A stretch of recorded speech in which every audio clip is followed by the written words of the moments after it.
bienvenue dans le podcast du Bartage, le podcast qui s'adresse à des aidants qui s'occupent d'un proche de plus de 60 ans en perte d'autonomie. Pour l'épisode de cette semaine, j'ai posé mon micro lors d'un accueil aidant-aidé proposé par le Bartage sur le territoire du Sud-Gironde. Catherine, Jeanne, Nicole, Nicolas, Pierrette sont fidèles au rendez-vous tous les 15 jours. Une fois par mois, Pierre, qui est psychologue, propose des ateliers sous forme de groupes de parole. La question que j'ai posée aux aidants était simple. Qu'est-ce que vous apporte la présence d'un psychologue dans un accueil pour les aidants ? Le micro était posé au milieu de la table, au tout début de la rencontre du jour, et ce fut un enregistrement en live, pourrait-on dire.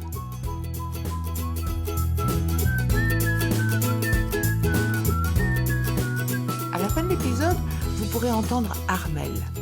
Armelle est l'épouse de Nicolas et souffre de la maladie d'Alzheimer.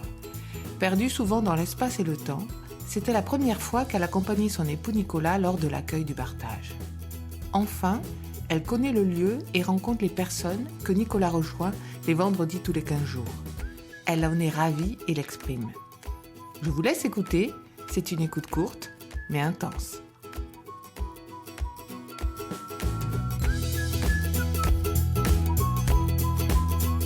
D'abord, il est là, d'une part, on sait que c'est le psy, et alors il y a toujours des thèmes, et donc on peut puiser quelque chose sur les thèmes. Oui, moi je trouve ça très, très intéressant, parce que ça permet de réfléchir sur des situations, ça permet d'analyser différemment, avec un autre regard. Moi, j'avoue que j'apprécie. C'est pour ça que je continue à venir. Un mot qui me vient, Voilà. c'est ça nous libère de nos émotions, justement, et on en parle. Donc, c'est une libération. Oui, c'est un support, déjà, et puis Pierre a beaucoup de petits tuyaux qui peuvent être très utiles. Voilà. Avec Pierre, il nous fait répondre à des questions auxquelles, quelquefois c'est gênant, mais auxquelles on n'arrive pas toujours à trouver des mots.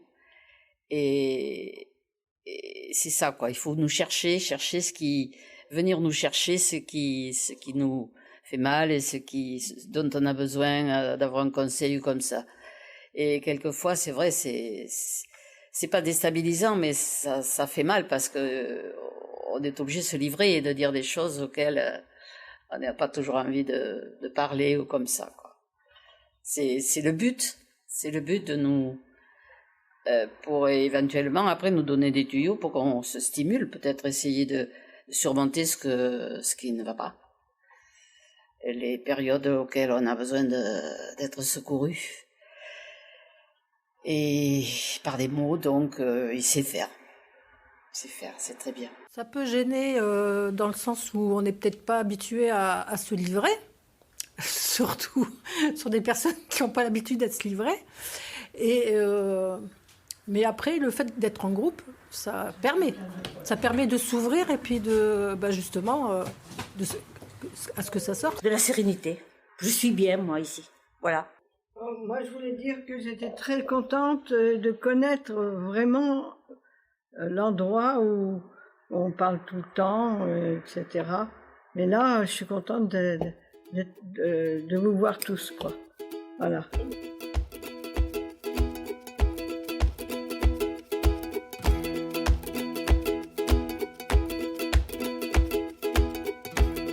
L'épisode se termine et je remercie profondément Armelle, Catherine, Jeanne, Nicole, Nicolas et Pierrette qui ont bien voulu s'exprimer devant le micro et ce n'est jamais chose facile.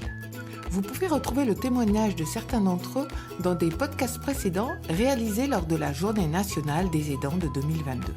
Je vous mets les liens pour les écouter dans le descriptif de l'épisode. Et puis, une envie de nous donner un coup de pouce pour donner de la visibilité à ce podcast ?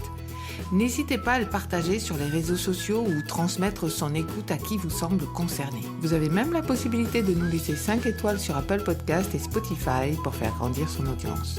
Je vous dis à très vite et en attendant, n'oubliez pas de prendre soin de vous.